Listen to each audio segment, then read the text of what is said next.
Bon alors bonsoir à tous, nous sommes dans notre deuxième causerie sur le messianisme qui fait suite à... Bon alors bonsoir.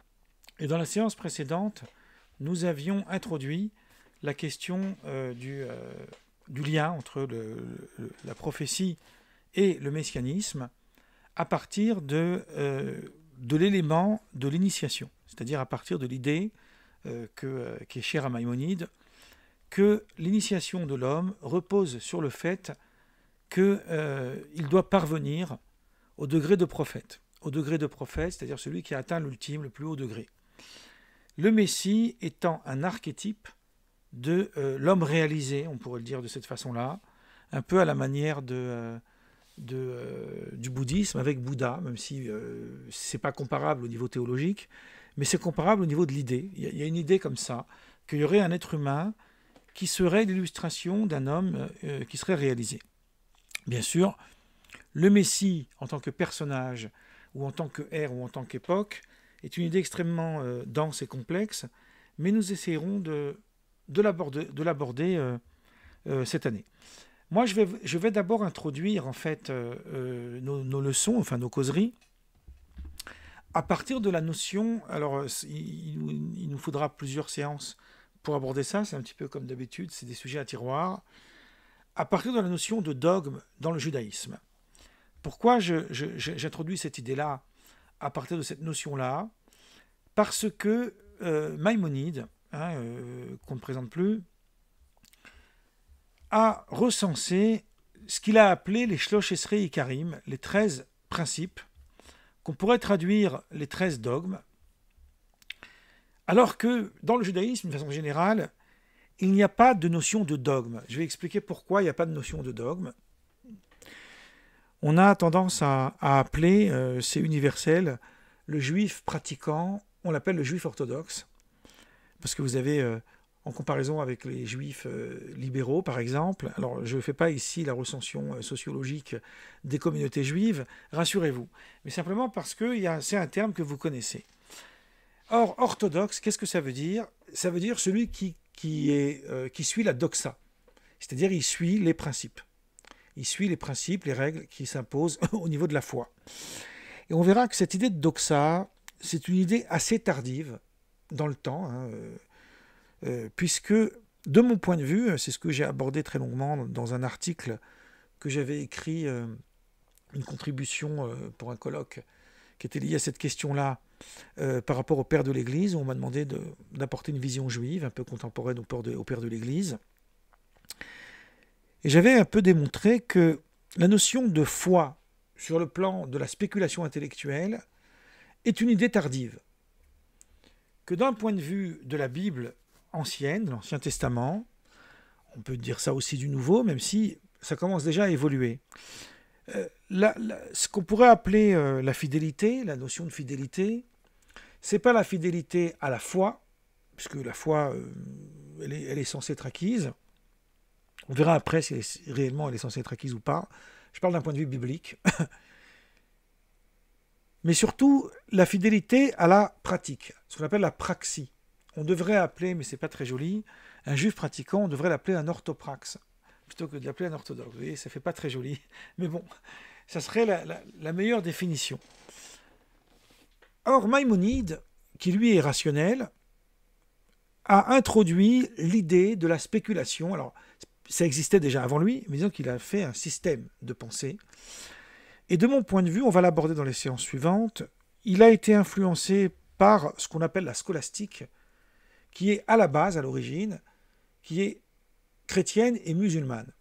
Qu'est-ce que la scolastique? La scolastique, c'est qu'après qu'il y a eu Aristote, après qu'il y a eu les Grecs, la théologie s'est pensée à neuf, s'est repensée à neuf, et elle a essayé de réfléchir sur les liens qu'on pourrait faire entre la Bible ou le Coran d'un point de vue musulman, et la raison, la rationalité aristotélicienne principalement. Il y a eu des néoplatoniciens, il y a eu la mystique musulmane comme le soufisme, il y a aussi la mystique chrétienne et la kabbale juive, la mystique juive, ça on en a déjà parlé plein de fois. Mais d'abord on a élaboré un système qui répondait à cette logique, c'est-à-dire qu'il fallait démontrer Alors, dire démontrer l'existence de Dieu, c'est un terme, c'est une phrase que j'aime pas en soi, parce que c'est en réalité une aporie. Mais on va dire qu'on va démontrer qu'il y a quelque chose de rationnel à placer Dieu au cœur de la création, par exemple.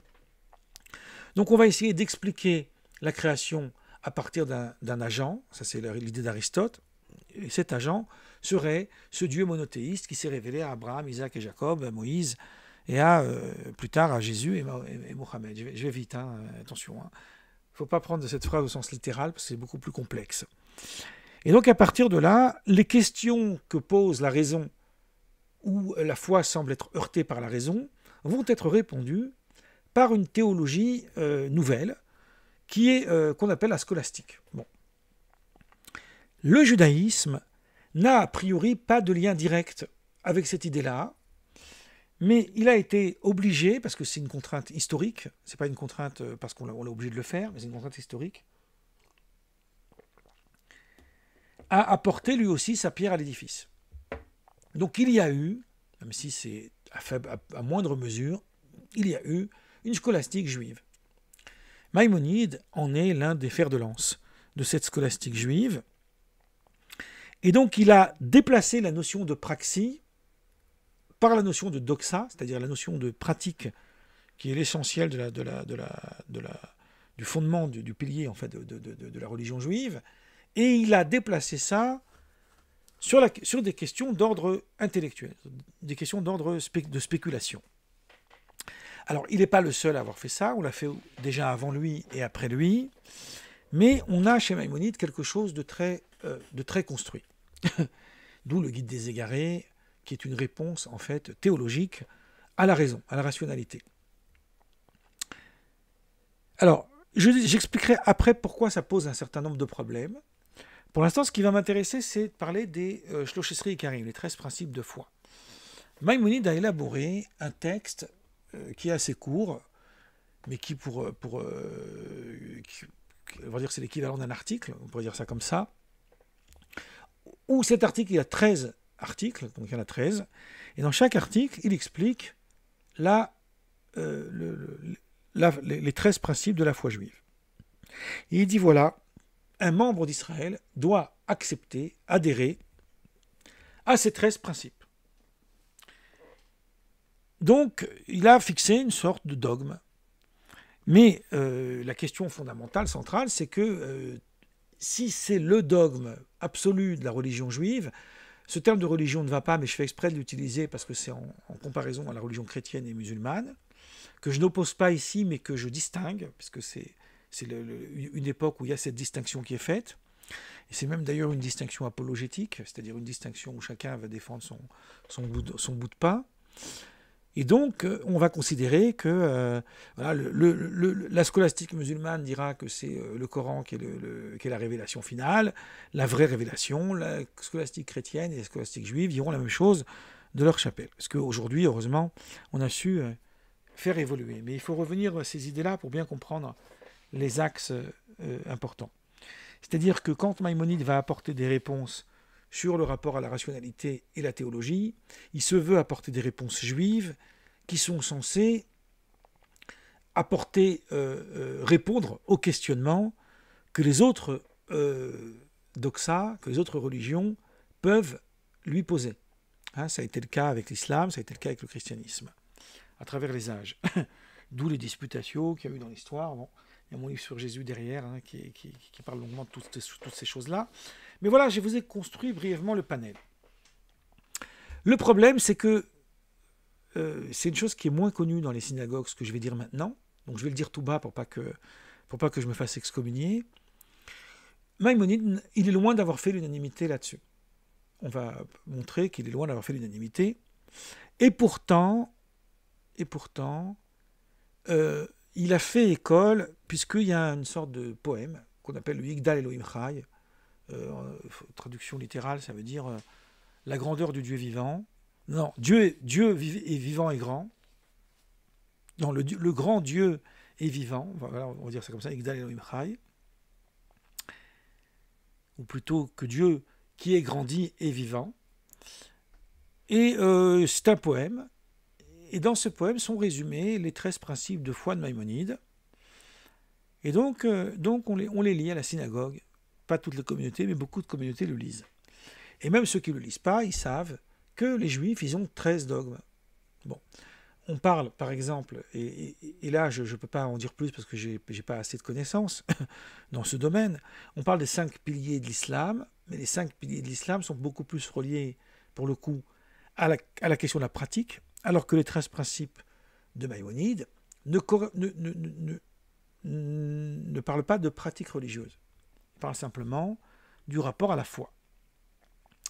Alors, je vais vous les dire, ces 13 principes, mais on va y revenir et les détailler plus tard. Premier principe, c'est l'existence du Créateur. Deuxième principe, c'est l'unicité de Dieu, donc que Dieu est unique. Donc il existe et il est un. L'incorporéité, donc c'est la négation de toute matérialité.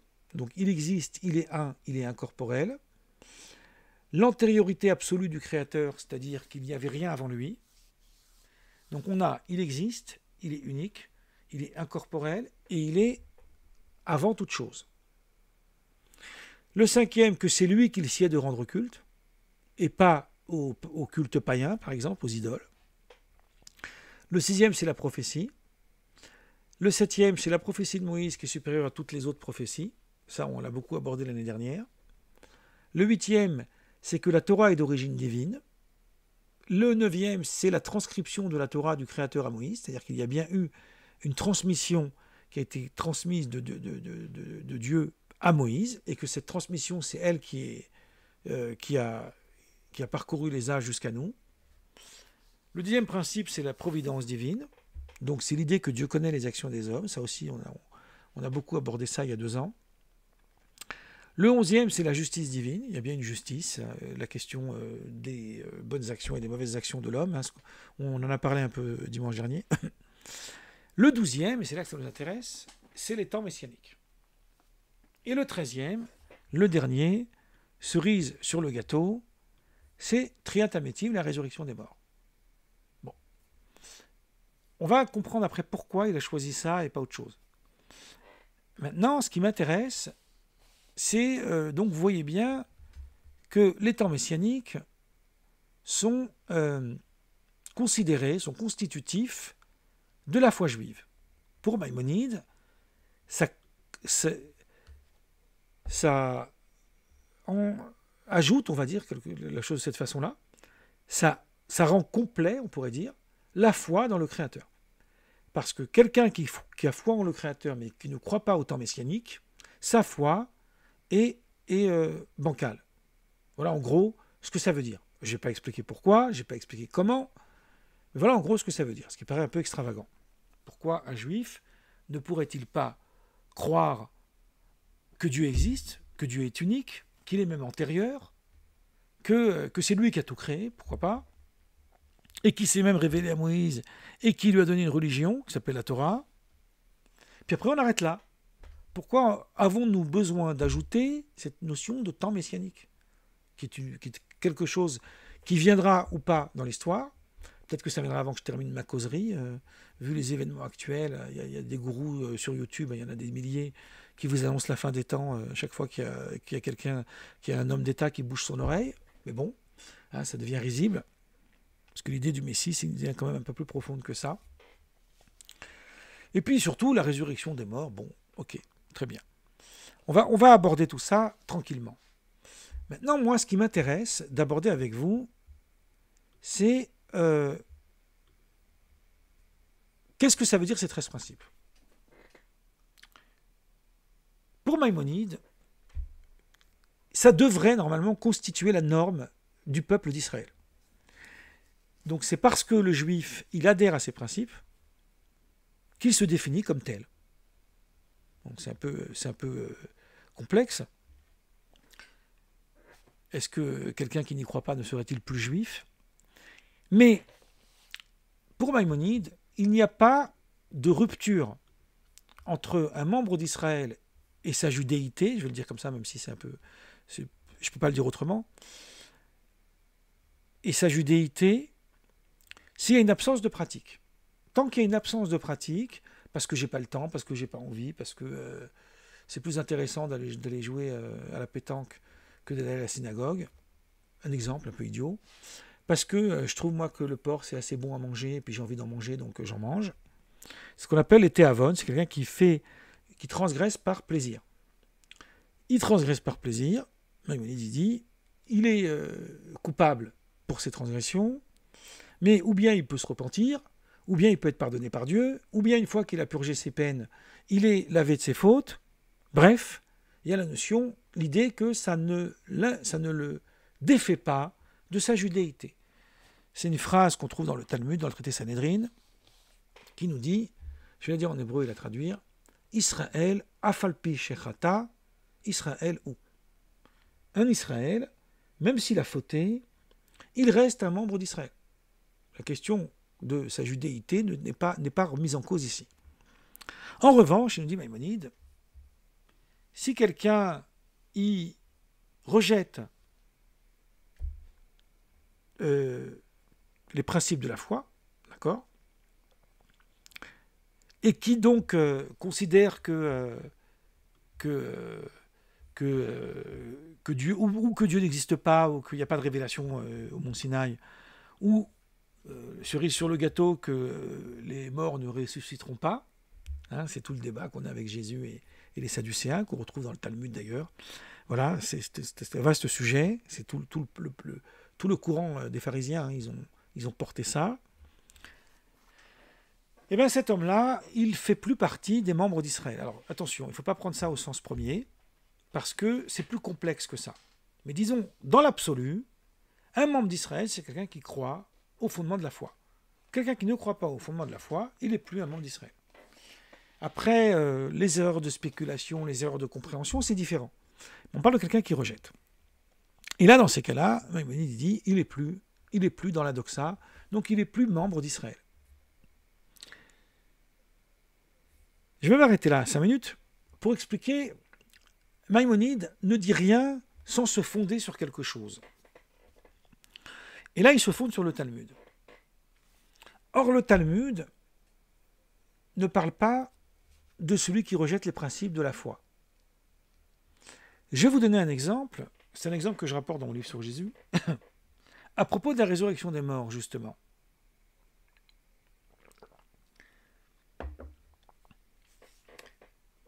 Vous avez une Mishnah. En fait, ça nécessiterait peut-être une causerie entière sur ça, mais je vais le dire brièvement. Vous avez une Mishnah à la fin du traité Sanhédrin, c'est le traité du Talmud, le dernier chapitre, qui nous dit Kol Israël yesh lahem chelek leolam haba. Tout Israël a part au salut, a droit au salut. Puis, il y a, comme tout, des exceptions. Alors, quand on dit tout Israël, on n'exclut pas les nations. Les nations aussi ont droit au salut s'ils accomplissent les vertus, etc. Ce n'est pas mon sujet pour l'instant. Ce qui m'intéresse, c'est d'analyser cette phrase. Et voici maintenant les cas exceptionnels, ceux qui n'ont pas droit au salut, qui n'ont pas droit au monde qui vient. Les Juifs, ils appellent ça le monde qui vient, on peut appeler ça le salut aussi, pourquoi pas. Et une des exceptions, c'est Haomer, celui qui dit « En triat hametim min Torah ». Il n'y a pas de résurrection des morts dans la Torah. Alors, cette phrase est étrange. Qu'est-ce que ça veut dire « il n'y a pas de résurrection des morts dans la Torah » ? Pourquoi le texte ne dit-il pas directement celui qui renie, qui nie la résurrection des morts ? Je vous donne un exemple. Si moi je vous demande, est-ce que tu crois que dans l'œuvre Les Misérables de Victor Hugo, on parle d'une femme qui s'appelle Cosette? Je vais te répondre, mais ce n'est pas une question de croyance. On va aller à la bibliothèque, si on n'a pas le livre à la maison, on va ouvrir le bouquin, on va le lire ensemble, et on va voir. Si ça parle de Cosette, je n'ai pas besoin d'y croire, c'est écrit. Si ça n'y parle pas, ça ne parle pas de Cosette. Si tu me demandes est-ce que tu crois qu'un jour Cosette elle a existé, c'est une autre question. Or ici, on ne lui pose pas la question est-ce qu'il croit en la résurrection des morts ou est-ce qu'il n'y croit pas. On se pose la question est-ce qu'il est d'accord pour dire que la résurrection des morts est bien écrite dans la Torah. Et c'est là que vous allez comprendre que cette Mishnah, elle situe un événement historique majeur, qui est la rupture, à l'époque où il y a eu ces trois grands courants du judaïsme, que sont les Esséniens, mais c'est les moindres mesures, c'est pour ça que je les prends en premier, qui étaient plutôt des gens qui vivaient un peu comme des ascètes. Flavius Joseph en parle beaucoup dans son livre. Puis vous avez les Sadducéens, qui ne croient pas à la tradition orale, ils n'ont que la Bible, la Torah écrite. Et puis vous avez ensuite les pharisiens. Bon. Alors, dans mon livre sur Jésus, moi je situe Jésus à partir des pharisiens, je pense même qu'il est un chamaïte. Ça, peut-être que le dimanche, on fera des causeries sur ce sujet. Mettons ça de côté par rapport au lien. En tous les cas, le fait que Jésus ait un lien direct avec les pharisiens, c'est ici que ça se voit. Pourquoi ? Parce que les Sadducéens, eux, disaient la résurrection des morts, c'est une invention des pharisiens. Ça n'est pas dans la Torah. Donc il n'y a pas la question est-ce que je crois ou est-ce que je ne crois pas qu'un jour les morts ressusciteront. Les Sadducéens, ils ne sont pas gênés par cette question. Simplement, les Sadducéens disent qu'il n'y a pas écrit dans la Torah qu'un jour les morts ressusciteront, revivront. Alors vous allez avoir dans le Talmud plusieurs pages de sages qu'on appelle des Amoraïm, et parfois même des Tanaïm, ça dépend, ce qu'on appelle des Braithot, c'est comme la Mishnah, mais ça a été enseigné à l'extérieur, qui vont débattre et déduire de versets de la Torah, et aussi du Nach, des prophètes, etc., qu'il y a bien la résurrection des morts dans la Torah. Donc pour croire, donc ici la question, est-ce qu'il y a la résurrection des morts dans la Torah ou pas, ne dépend pas du texte lui-même, puisqu'on vient de le dire, le texte n'en parle pas, mais dépend de la logique interprétative pharisienne. Donc celui qui renie la résurrection des morts, il renie la logique interprétative des pharisiens. Il dit « je n'accepte pas votre interprétation ». Ça veut dire qu'il y a des versets dans la Torah qui ne parlent pas directement de ça, mais qui sont interprétés par les pharisiens selon les règles herméneutiques classiques, comme relevant de la question de la résurrection des morts. Vous avez dans mon livre sur Jésus un très long chapitre sur le sujet. Et vous avez ensuite les Sadducéens qui arrivent et qui disent « nous, on lit le texte autrement. On ne voit pas dans ce verset la question de la résurrection des morts. » Donc maintenant, on va comprendre cette Mishnah. Cette Mishnah, elle nous dit « voici ceux qui n'ont pas part au salut, à Omer, celui qui dit « En triatametim minatora » la résurrection des morts n'est pas dans la Torah. Elle n'est pas dans la Torah. Pourquoi elle n'est pas dans la Torah ? Parce que nous refusons l'interprétation des sages. Et c'est ce que commente Rashi, un commentaire classique, qui était français, sur cette Mishnah. Il dit, ça ne nous intéresse pas de savoir si tu crois à la résurrection des morts ou si tu n'y crois pas. Ce n'est pas une question de croyance. Puisque si tu crois parce que c'est écrit dans les livres asiatiques, dans les religions asiatiques ou dans les religions païennes, ce n'est pas notre problème à nous. Nous, ce qu'on veut, c'est que tu acceptes que les drachot, les interprétations des rabbis, se justifient d'un point de vue du texte. Et c'est peut-être l'une des choses qui m'a le plus fasciné dans mon travail sur Jésus. C'est qu'en quelques lignes, les évangiles résument ce débat. Vous avez en scène Jésus avec les Sadducéens, où là-bas la question posée est « où trouve-t-on la résurrection des morts dans la Torah ?» Ce n'est pas une question de foi. C'est une question de où ça se trouve dans la Torah. Maintenant, le Talmud se pose la question, et je vais finir avec ça pour aujourd'hui, puis on continuera la semaine prochaine. Le Talmud se pose la question et se demande pourquoi celui qui nie l'interprétation des pharisiens, donc ça veut dire qu'il dit qu'il n'y a pas la résurrection des morts dans la Torah, pourquoi n'aurait-il pas droit au salut? N'aurait-il pas le droit lui aussi à ressusciter? Réponse du Talmud, parce que Dieu, et cette phrase, elle se retrouve aussi dans les évangiles à la fin du Sermon sur la montagne, parce que Dieu juge mesure contre mesure. Puisqu'il nie la résurrection des morts, donc il n'a pas la part à la résurrection des morts. Donc c'est une sorte d'équivalence. tu rejettes quelque chose, ben, on ne va pas forcer quelqu'un à manger les pâtes à la sauce qu'on lui a préparées avec amour. Il n'en veut pas, il n'en veut pas. Tu veux pas de la résurrection des morts, tant pis pour toi. Fallait en vouloir. C'est un peu risible hein, ce que je dis, mais c'est pour le faire d'une façon rhétorique. Alors, et là, vous voyez un glissement. Le Talmud considère que ce n'est pas une question parce qu'il y croit ou qu'il n'y croit pas, mais c'est une question que parce qu'il rejette, il est dans le rejet de Dieu, donc il n'a pas de part à la résurrection des morts. Donc, à chaque fois qu'il est question de ce qu'on appelle un hérétique d'un point de vue talmudique, il est toujours question de quelqu'un qui rejette, qui n'accepte pas, qui refuse ce que Dieu attend de lui. C'est pas qu'il ne pratique pas la loi parce qu'il a un plaisir de ne pas la pratiquer, mais il la rejette. On appelle ça les achis, par colère. Je reviendrai sur le sujet la semaine prochaine, parce que c'est un sujet qui n'est pas épuisé. Mais je vous pose ici le paradigme. Le paradigme, c'est l'idée que j'ai rejeté quelque chose, donc je n'y ai pas droit. Ça semble logique, c'est une équivalence. C'est ce qu'on appelle mida, keneged mida, mesure contre mesure, qui se trouve aussi dans Matthieu 7, si ma mémoire est bonne. Maintenant, dans le texte de Maïmonide, il n'y a pas écrit tout ça. Il n'y a même pas écrit « Est-ce que tu acceptes que c'est écrit dans la Torah ou pas ?» Il dit simplement « Sheikhu ametim » que les morts revivront. Ça, c'est un principe de foi majeur. C'est-à-dire qu'il considère que l'homme qui adhère à l'Assemblée d'Israël, c'est quelqu'un dont les spéculations intellectuelles et mentales l'ont amené à admettre que la conclusion de l'histoire des hommes se prolonge par la résurrection des morts. Et à partir du moment où il a admis cette idée, donc il rentre dans le clan d'Israël. Il est membre d'Israël. Maintenant, je vais poser une question, et on va s'arrêter ensuite, comme les séries américaines, qui nous ouvre à un débat la semaine prochaine. Si je dis par exemple, dans le monde chrétien, le dogme absolu du monde chrétien, c'est la Trinité. Bon, c'est un Dieu en 3 personnes, c'est le Père, le Fils et le Saint-Esprit.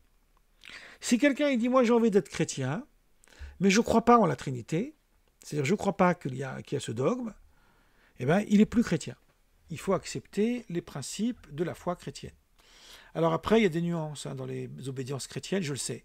Mais d'une façon générale, il y a bien l'idée qu'il y a le Père, le Fils et le Saint-Esprit. Donc ça veut dire qu'il n'y a pas de discussion à avoir sur le principe sur lequel repose la foi chrétienne. Il n'y a pas de débat. C'est un dogme absolu. Alors que dans le judaïsme, ce n'est pas du tout comme ça. Puisque Maïmonide, il est loin d'avoir fait l'unanimité.